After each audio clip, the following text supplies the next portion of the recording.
Oke, sudah semua Bapak Ibu sudah menikmati snacknya? Oh belum ya, silakan nikmati dulu. Ya sembari kita menghabiskan snack kita, sembari juga menikmati minuman entah itu kopi, teh atau mungkin air juga. Nah kita akan segera masuk kepada sesi yang pertama, begitu untuk materi yang pertama. Tadi Ibu Ketua Bu Pahmi tadi menunjuk siapa untuk ice breaking kecil-kecilan begitu? Bapak Andreas, oke Mas Andreas, silakan Mas Andreas untuk memimpin ice breaking kecil-kecilan. Oh, tetapi sebelumnya ini ada Ibu Kamila sama Dr. Fitri tadi ya, yang belum diambil. Oh ya, oke. Kamila, sorry Mbak. Oke, baik, silakan Pak Andreas ya. Untuk memimpin ice breakingnya sebelum kita masuk ke materi yang pertama. Ya, terima kasih atas waktunya. Tadi Ibu Ketua Kelompok menemui saya gini, Pak, ice breaking ya, kan jenengan dosen. Waduh, emang semua dosen bisa bikin ice breaking ya? Nah, oke, tapi karena itu perintah dan mandat, saya harus mengatakan siap, Ibu Ketua. Mas Bimo, kalau misalnya nanti di ice breaking ini ada yang keliru, boleh dihukum enggak? Boleh. Asik aman. Itu hak prerogatifnya jenengan. Serasa di kelas. Oh iya siap. Oke, ya. Jadi Mas Bimo tadi menyampaikan ice breaking yang pertama adalah tepuk-tepuk. Saya melanjutkan tepuk-tepuk yang tadi. Nanti cara bermainnya adalah ketika saya bilang tepuk satu, maka Ibu melakukan tepuk satu kali, Ibu Bapak gitu. Tepuk dua kali, tepuk tiga, berarti tepuk tiga kali ya. Intinya kuncinya adalah tepuk ya. Nah kalau ada yang keliru, hukumannya adalah tepuk, tidak Pak.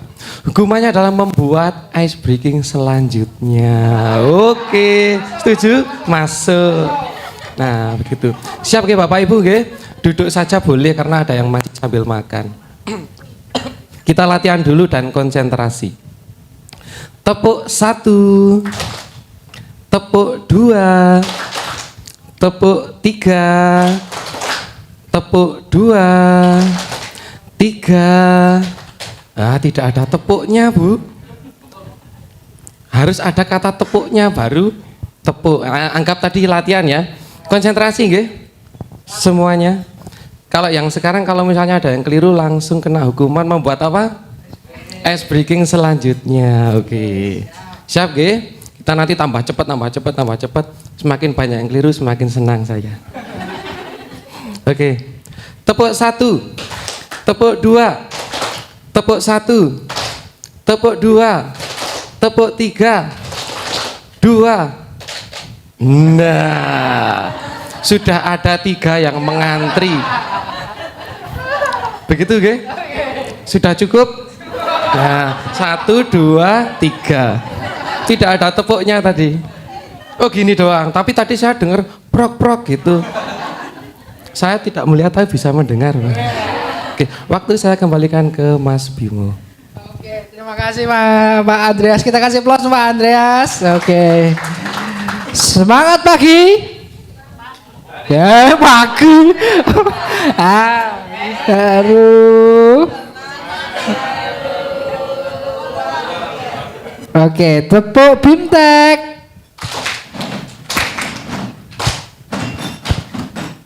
Ya, oke, tanpa berlama-lama kita akan segera saja masuk ke materi yang pertama.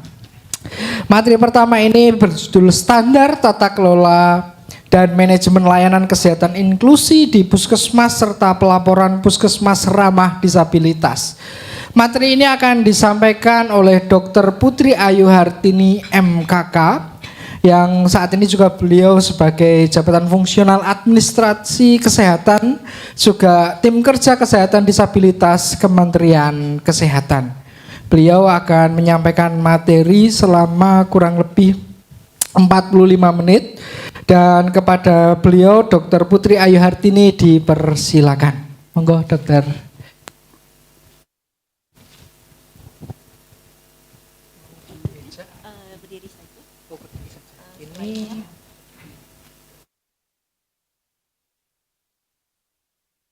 Semangat pagi.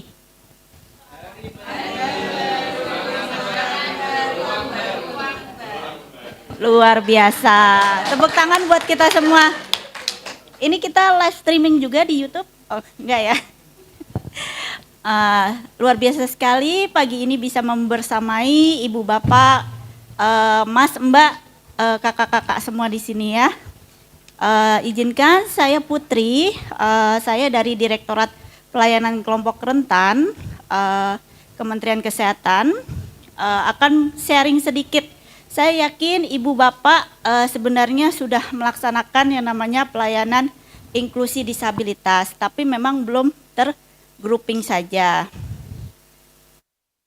Baik, kita akan mulai materinya, standar tata kelola dan manajemen layanan kesehatan inklusif di puskesmas serta pelaporan puskesmas ramah disabilitas.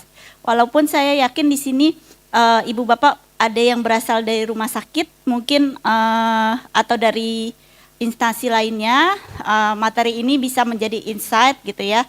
Apa sih yang dilakukan di fasilitas pelayanan kesehatan tingkat pertama. Memang saat ini di Indonesia itu sistem pelayanan kesehatannya dibagi kedua, yaitu primer dan lanjutan. Untuk lanjutan nanti dari timnya Dr. Okti mungkin akan bergabung secara online.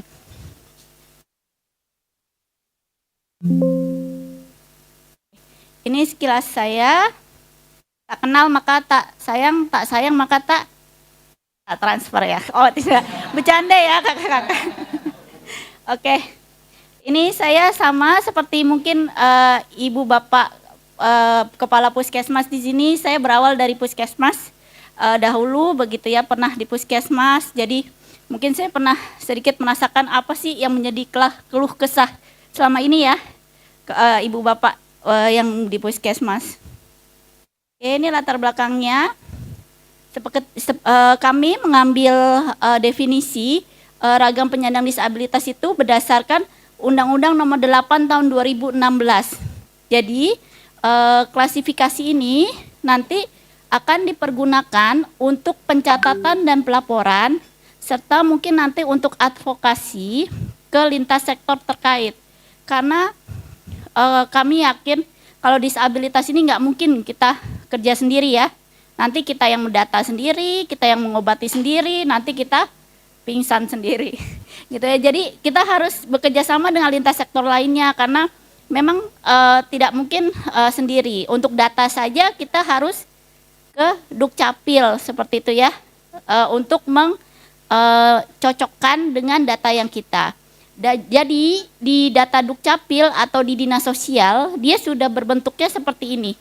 Ada 5 pembagiannya, yaitu disabilitas fisik, disabilitas intelektual, disabilitas mental, disabilitas sensorik, dan ganda atau multi. Jadi kalau fisik dia disabilitasnya terganggunya fungsi gerak. Seperti dari kecil, dari bayi itu kita kenal yang namanya cerebral palsy, atau saat ini semakin banyak dengan penyakit DM dan hipertensi ya, ada stroke.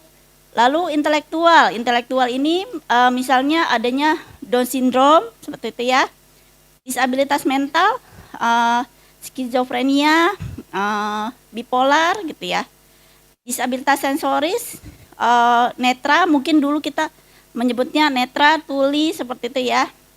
Lalu disabilitas ganda yang merupakan gabungan di antara beberapa. Dan yang mungkin juga nanti banyak ditanyakan terkait pelayanan kita adalah berapa lama sih minimal gitu ya. Menurut undang-undang minimal itu 6 bulan dan bersifat permanen. Jadi kalau misalnya yang pertama stroke sudah dinyatakan maksimal pengobatannya oleh dokter sarafnya, lalu baru kita hitung 6 bulan. Seperti itu ya. Nanti mungkin akan terkait surat keterangan atau yang lainnya ya. Penerbitan surat keterangan atau membuat pencatatan dan pelaporan. Baik, nah ini disabilitas itu tidak hanya terkait impairment tetapi aktivitas limitation dan participation restriction. Mungkin beberapa bulan kemarin kita dengar ya teman-teman kita dari sahabat disabilitas dari ormasnya menggugat ke MK ya. Karena memang dia tidak hanya impairment-nya, tapi juga dari partisipasi restriction-nya. Jadi itu semua kita harus nilai, di mana disabilitas itu adanya gangguan pada fungsi tubuh, yaitu impairment, aktivitasnya limitation, kesulitan melaksanakan tugas atau tindakan, dan participation restriction. Jadi dia hambatan keterlibatannya di kehidupan dunia nyata. Seperti misalnya pasien baru terkena stroke, pasti dia adanya gangguan pada fungsi tubuh, misalnya sebelah kanan, seperti itu impairment. Lalu aktivitas limitation, jadi dia tidak bisa berjalan atau tidak bisa makan minum. Lalu participation restriction, ketika dia sudah tidak bisa misalnya pergi kerja atau dia tidak bisa rapat RT, jadi itu participation restriction gitu ya. Jadi disabilitas bukan hanya dari impairment-nya saja. Ada yang memang impairment-nya terganggu, tetapi dia aktivitasnya tetap bisa. Terus dia tidak mengganggu partisipasinya. Itu yang perlu kita nilai bersama ya. Ini di Indonesia prevalensinya memang dia 1,43%. Memang kalau dilihat dari angka sedikit ya, tapi coba bayangkan kalau ini adalah ayah kita yang baru sembuh stroke, atau keponakan, atau teman terdekat kita, pasti kita juga perlu untuk memperhatikan mereka. Dan penyebabnya adalah yang paling banyak adalah penyakit.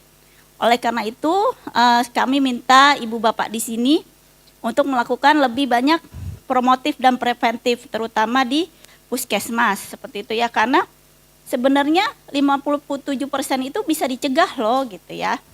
Baru yang lainnya karena kecelakaan dan kelainan bawaan 16,6%.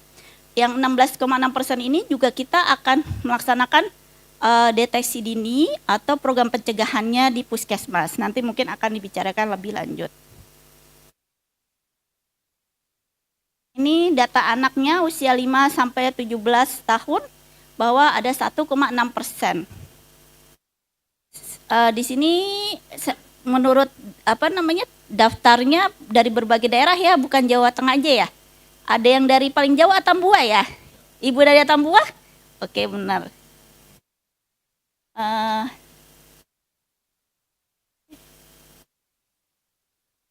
Ini kita juga perlu memperhatikan sahabat disabilitas. Kenapa? Karena penyandang disabilitas memiliki keluhan kesehatan yang 2 kali lebih besar daripada non-disabilitas. Dan berbagai macam kita hadapi, mungkin teman-teman di sini di pelayanan pasti sudah sering ya menghadapi bahwa kita mengirim pasien ke rumah sakit tetapi ditolak, seperti itu ya.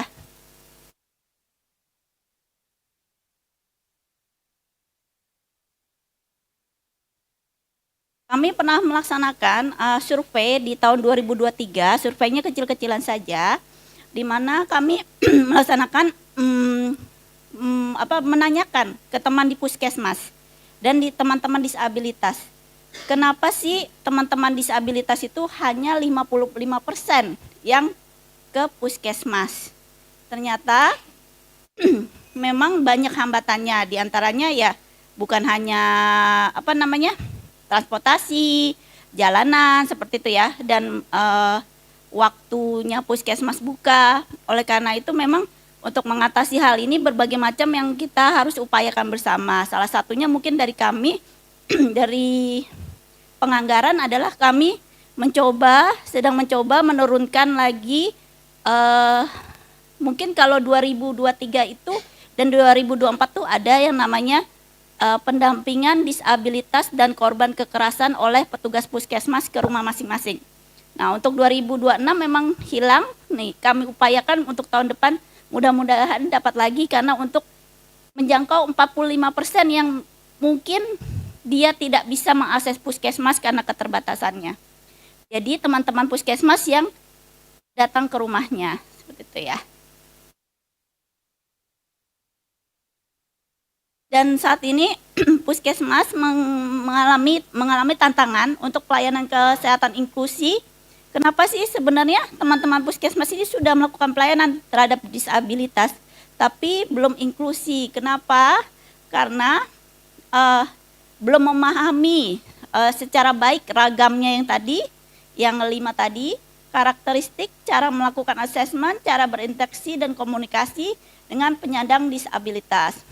Ini kami juga melakukan kerjasama dengan sahabat dari HWDI, yaitu Himpunan Wanita Disabilitas Indonesia.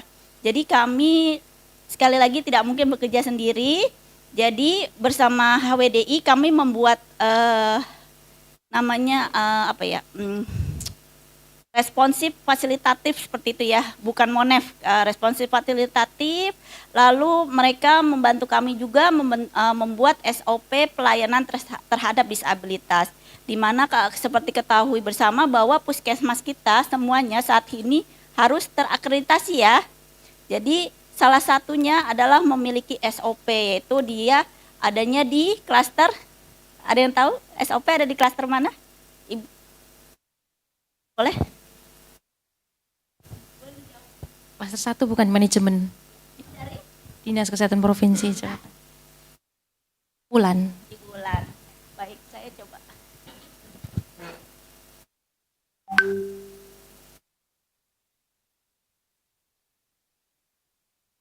Kenangan dari saya, Bu. Ya, masih ada 2 lagi.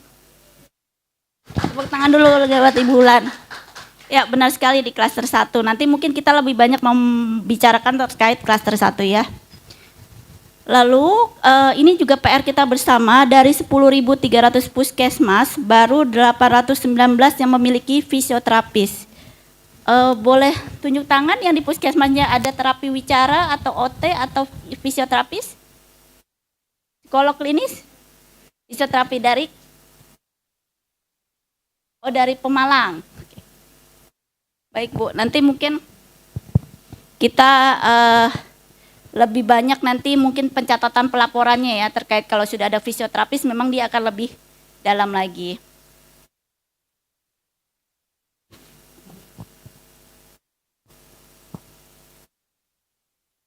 Baik, ini kebijakannya nanti mungkin dapat dipergunakan oleh Ibu Bapak di sini untuk menjadi bahan advokasi ke lintas sektornya, bahwa amanah regulasi penyandang disabilitas itu bukan hanya kesehatan, tetapi memang kita diutamakan sektor kesehatannya, yaitu adanya hak kesehatan, informasi dan komunikasi yang mudah diakses, akses dan sumber daya bidang kesehatan, lalu termasuk juga alat bantu kesehatan, obat yang bermutu, seperti itu berdasarkan turunan Undang-Undang Nomor 8 Tahun 2016, lalu ada pula Undang-Undang Nomor 17 Tahun 2023, lalu PP Nomor 28 Tahun 2024 tentang peraturan pelaksana undang-undang yang di atasnya. Ini hak-haknya. Ini satu persatu memang kita mulai penuhi, salah satunya mungkin media informasi di puskesmas kita inklusifkan sebisa mungkin. Misalnya ditambahkan subtitle yang besar atau ditambahkan adanya juru bahasa isyarat, seperti itu ya.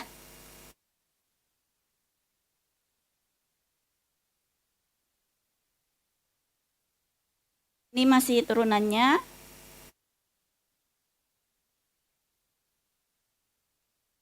Baik, amanah regulasi tersebut kita turunkan juga ke Undang-Undang Nomor 17 Tahun 2023, di mana sudah ada upaya kesehatan penyandang disabilitas. Jadi upaya ini terintegrasi dengan integrasi layanan primer dan yang sudah ada. Jadi tidak menambah sesuatu yang baru, hanya kami mengintegrasikan.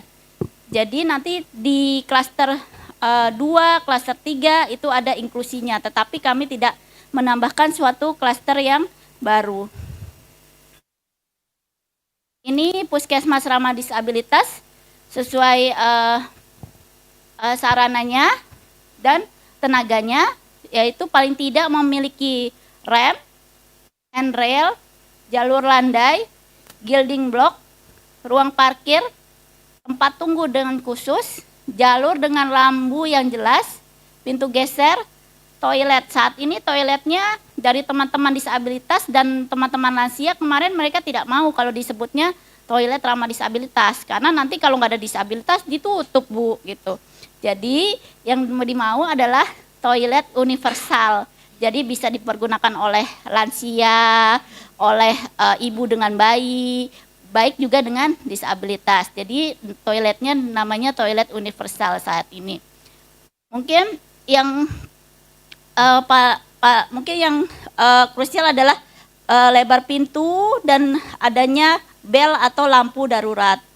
Lalu media informasi, adanya alat bantu, adanya ruang asesmen yang cukup, dan prosedur dan jalan evakuasi. Saya rasa sebenarnya kalau paripurna ini udah ada paling nggak 3 ya. Coba kita lihat. Tempat tunggu dengan tanda khusus pasti ada tuh.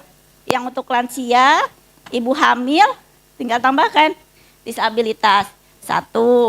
Lalu media informasi, udah pasti ada tuh tim promkesnya. Tinggal kita tambahkan aja, mungkin ada suaranya lebih besar atau ada tulisannya lebih besar ya. Alat bantu pasti sudah ada. Jadi minimal 3 kalau yang akreditasi paripurna itu pasti sudah ada. Itu. Tapi mungkin nanti ada miss, seperti kemarin saya di Klaten, semua puskesmasnya memiliki fisioterapi, tetapi kenapa baru 1 yang inklusi, ternyata ada miss di pencatatan dan pelaporannya. Lalu tenaganya memiliki sikap mampu berinteraksi dan berkomunikasi sesuai ragam disabilitas, terdapat tenaga pendamping bila diperlukan. Ini upaya kesehatannya seperti saya infokan sebelumnya, tidak ada kami menambahkan yang baru. Kami yakin teman-teman di puskesmas sudah overload ya, laporannya banyak seperti itu ya, aplikasinya banyak seperti itu. Jadi kami tidak menambahkan sesuatu yang baru, hanya memperkuat untuk program inklusinya. Jadi upayanya tetap ada di ibu, anak, dewasa, dan lansia, promotif, preventif, kuratif, rehabilitatif, dan paliatif.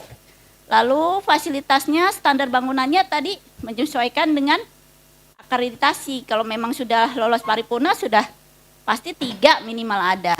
Nah, sumber daya manusianya mungkin nanti yang kita beberapa bantu nih untuk mengisi gap kosongnya. Apabila tidak ada fisioterapi atau tidak adanya psikolog klinis, bagaimana gitu ya. Lalu standar penyediaan alat bantu, penyediaan SOP, sekiranya nanti dari ibu bapak di sini memerlukan template SOP, kami sangat senang dapat berbagi nanti ya, karena kami juga mengembangkannya bersama teman-teman dari HWDI. Ini framework pelayanan kesehatan disabilitas, upayanya promotif, preventif, kuratif, dan rehabilitatif.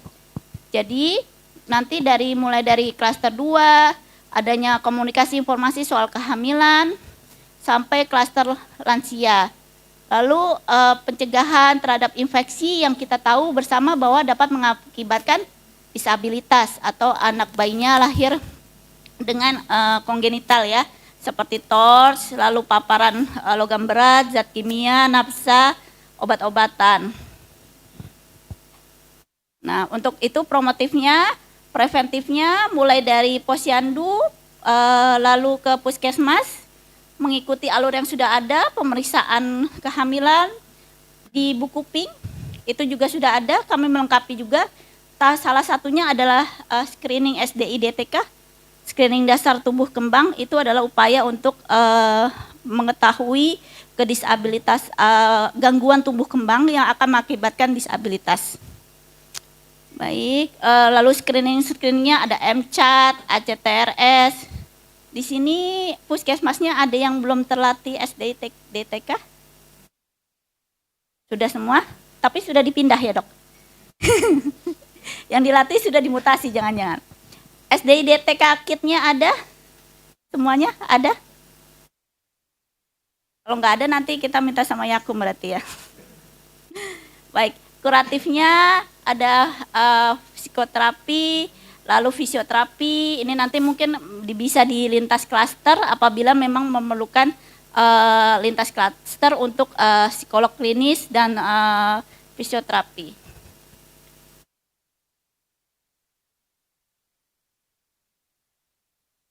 Oke, Ini mungkin beberapa yang sudah kami lihat di masing-masing daerah memang memiliki kearifan lokal tersendiri. Ada beberapa yang bisa kita lesson learn-kan, ya.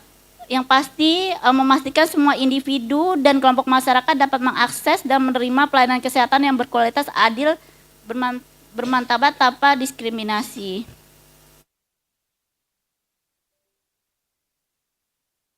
Ini desain universal untuk inklusif, dapat digunakan secara adil dan setara, mengakomodasi preferensi kemampuan individu, mudah dipahami, lalu mengkomunikasikan informasi secara efektif, meminimalisasikan bahaya, efisien, cukup bagi setiap orang, lalu kebutuhan penyandang disabilitasnya secara khusus dipertimbangkan, lalu modifikasi seperti diketahui mungkin beberapa puskesmas di perkotaan sudah tidak mungkin lagi dikembangkan untuk ke samping, bisanya ke atas.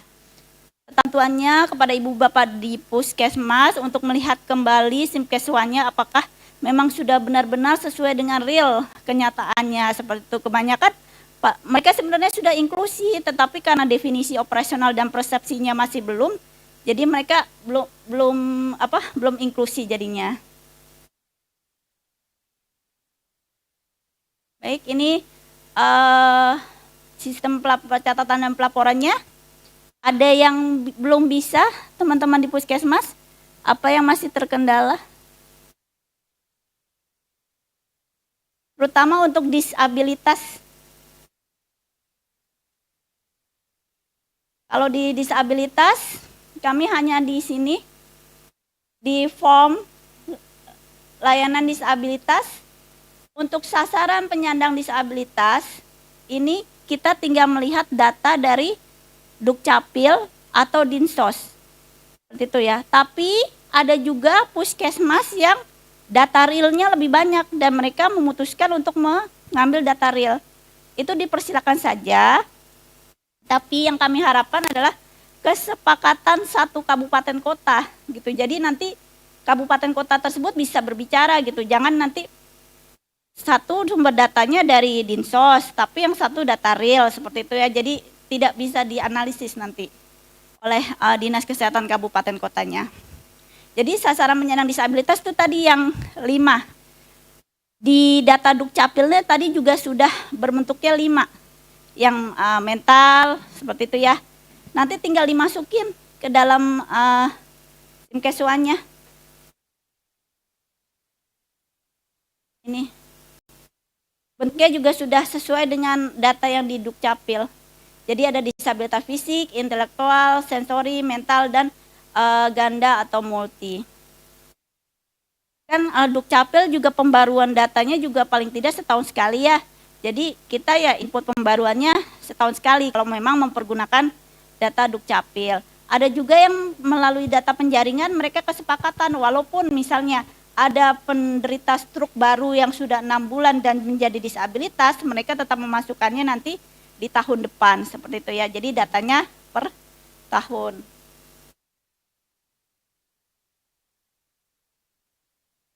Lalu ketersediaan sarana prasarana dan sumber daya manusia, ini juga ketika tidak ada sesuatu pembangunan yang baru, tidak perlu diisi kecuali memang ada suatu pembangunan yang baru.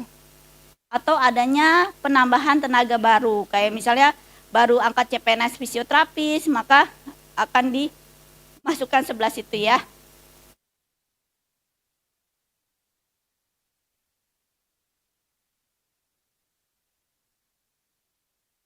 Lalu cakupan pasien rehabilitasi medik dasar. Ini kadang-kadang teman-teman fisioterapisnya banyak yang menanyakan, apakah semua pasien atau pasien dengan disabilitas saja. Jadi hanya pasien dengan disabilitas ya. Kalau yang pasiennya tidak disabilitas, dia tidak masuk ke sini. Misal nih, saya tiba-tiba kena carpal tunnel syndrome, kebanyakan ngetik itu ya, atau ada tekalisis gitu ya, kena angin gitu. Itu kalau bukan disabilitas, dia tidak masuk di sini. sebenarnya apa sih kami memasukkan ini? Karena kami baru awal, kami itu baru baru memulainya dengan memetakan apakah tenaga yang sudah tersedia sekarang itu memenuhi apa yang dibutuhkan oleh disabilitas atau masih kurang atau sebenarnya perlu ditambahkan tenaga lainnya. Jadi gunanya ini adalah pertama kami pergunakan untuk pemetaan tenaga terlebih dahulu. Jadi ada beberapa daerah memang yang protes gitu. Kami kan juga melayani bukan hanya rehab medik gitu ya. Salah satunya tadi mungkin psikolog gitu ya. Untuk terapinya seperti itu ya. Memang itu untuk kedepannya. Tapi karena lagi kami terkendala SIM Keswa ini tidak bisa ditambah. Kenapa? Karena yaitu kedepannya kami harus dalam satu data. Jadi kan nanti jadi satu data tuh. Itu juga sebenarnya keinginan kita bersama ya. Jadi nggak berkali-kali input ya. Udah input CKAG juga, ASIK juga. Nanti apalagi BPJS Speaker juga kita masukin ya. Jadi pengennya nanti cuma satu kali masuk aja udah semua gitu. Makanya udah dari beberapa tahun yang lalu kami nggak bisa nambah fitur yang terlalu bagaimana ke aplikasi kami karena menunggu dari pusat data Kemenkes itu untuk mengembangkan satu data itu, dan diharapkan juga nggak kayak sekarang ya muter-muter mulu ya masuk ke CKG juga ya.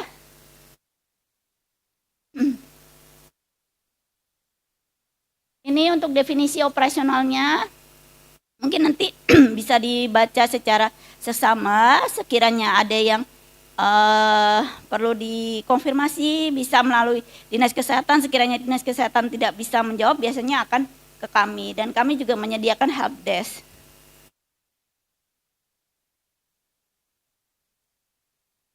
Ini untuk helpdesk SIM Keswanya.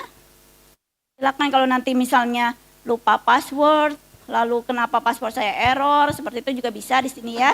Lalu apabila pengen tutorial gitu ya, bagaimana sih cara memasukkan data disabilitas, oh salah nih ternyata saya, gimana mau gantinya, silakan di kontak untuk helpdesk SIM Keswanya. Ini tadi. Oke. Dokter Putri, mohon maaf, masih berapa slide lagi ya? Sudah Pak sepertinya. Oh sudah ya, mohon maaf karena ini ternyata Dokter Okti sudah masuk di Zoom ya. Boleh. Jadi mohon maaf, jadi bagi Bapak Ibu nanti yang barangkali ada pertanyaan silahkan mungkin nanti ditulis terlebih dahulu ya Bu ya. Nanti saya bisa hanya sembari menyampaikan ini kajian kami bersama PR Yakum, mungkin bisa dibaca nih apresiasi untuk PR Yakum teman-teman. Oh ya, kita kasih sekali lagi aplaus untuk Dokter Putri. Terima kasih Dokter, maaf sekali Dokter.